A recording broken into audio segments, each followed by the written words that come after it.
السلام علیکم ورحمۃ اللہ وبرکاتہ۔ جس کا ڈر تھا وہی ہوا۔ آخرکار یونائٹڈ نیشن نے پاکستان کے خلاف قدم لے لیا۔ یونائٹڈ نیشن نے پاکستان کے خلاف یہ کہا ہے کہ 27ویں ترمیم جو انہوں نے کیا یہ جوڈیشری پر ایک مکمل طور پر وار ہے، جوڈیشری کو اپنے ہاتھ میں لینا ہے اور انسانی حقوق کے خلاف ورزی ہے۔ اگر یونائٹڈ نیشن آپ کے خلاف یہ قدم لے رہا ہے اور پہلے بھی ہی جو IMF ہے وہ کہہ چکا ہے کہ پاکستان کے ادارے صحیح طرح سے کام نہیں کر رہے، نیب کرپشن کو نہیں روک رہا اور کروڑوں اربوں روپے کا ہر مہینے ڈیلی دن سے ہر دن کے حساب سے کرپشن ہو رہا ہے۔ پاکستان میں کوئی بھی ایسا نہیں ہے جو انسانی حقوق کا خیال رکھ سکے۔ یہ جو یونائٹڈ نیشن یہ بات کہی ہے اس کا پاکستان کے اقتصاد پر کیا اثر پڑ سکتا ہے؟ بہت بڑا اثر پڑ سکتا ہے، اور وہ یہ ہے کہ اگر یونائٹڈ نیشن یہ بات کر رہی ہے تو پھر پاکستان کو GSP+ سے آؤٹ کیا جائے گا۔ GSP+ کیا ہے؟ یہ یورپ نے ایک تنظیم بنائی ہے، ایک نظام بنایا ہے جس میں وہ ممالک جو ان کے اصولوں پر عمل کر رہی ہے ان کو اس میں شامل کیا گیا ہے، اور وہ کافی زیادہ ٹیکس جو دوسرے ممالک ادا کرتے ہیں ان سے اس حساب سے ٹیکس نہیں لیا جائے گا، ان کو ٹیکس معاف کیا جائے گا۔ ہاں کچھ پرسنٹیج لیا جائے گا لیکن بہت ہی کم، 70-80% ٹیکس آف ہوتا ہے ان ممالک پر، اور وہ آرام سے یورپی کنٹریوں میں جا کے اپنا سامان فروخت کر سکتے ہیں، یورپ جہاں سے وہ بہت زیادہ پیسے کما سکتے ہیں۔ لیکن اگر GSP+ سے پاکستان کو آؤٹ کیا گیا تو پھر پاکستان کو ٹیکس 100% ادا کرنا پڑے گا، جو کہ بہت زیادہ مشکل ہوگا۔ اب GSP+ ہیں کیا اور ان کی جو شرائط ہیں وہ کیا ہیں؟ ان کا سب سے پہلا شرط یہ ہے کہ ہیومن رائٹس کا خیال رکھا جائے گا، اور یونائٹڈ نیشن IMF یہ ساری یہی کہہ رہی ہیں کہ ہیومن رائٹس کا خیال نہیں رکھا جا رہا۔ جو ہیومن رائٹس کا جو سربراہ ہیں اس نے پرسوں پاکستان کے خلاف یہی بات کیا ہے کہ جوڈیشری کے پاس کوئی اختیار نہیں رہا، 27ویں ترمیم یہ غیر آئینی ہے، یہ غیر اخلاقی ہے اور ہیومن رائٹس کے بہت زیادہ مخالف میں بھی ہے۔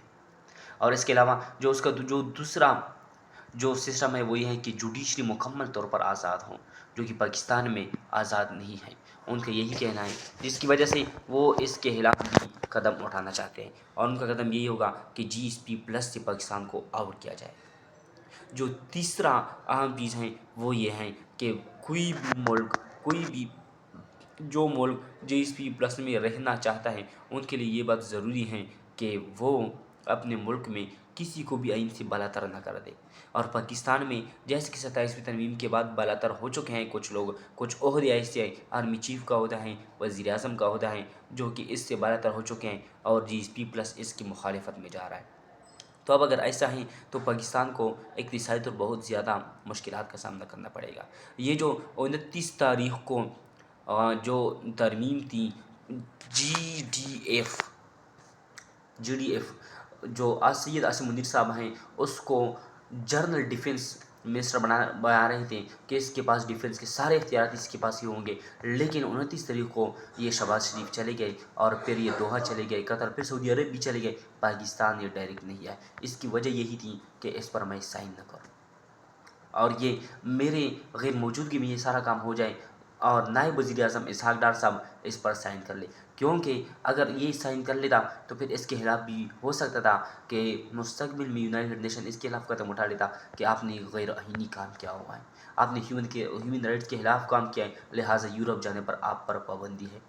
تو چونکہ یہ ذمہ داری حکومت پر عائد ہوتی ہے اور حکومت کا جو سربراہ ہے وہ وزیر اعظم میاں شہباز شریف صاحب ہیں، تو شہباز شریف اس چیز سے اپنے آپ کو بچانے کے لیے ملک چھوڑ کے چلا گیا، لیکن ایسا کب تک رہے گا؟ کب تک یہ اندھیرے رہیں گے؟ ایک دن روشنی آنے والی ہی ہوگی۔ جو سب سے بڑی چیز یہ ہے کہ ہیومن رائٹس کا خیال رکھا جائے، otherwise we will finish Pakistan from GSP+۔ آپ لوگوں کا رائے کیا ہے کہ پاکستان کو اس حالت میں کیا کرنا چاہیے؟ کیونکہ ہر طرف سے معاشی طور پر پاکستان گر چکا ہے اور معاشی طور پر حالت ابتر سے ابتر ہوتی جا رہی ہے، اور کچھ ممالک ایسے ہیں جو اپنے بند کر رہی ہے ایمبیسیز، جیسے کہ فن لینڈ کر ہی چکا ہے۔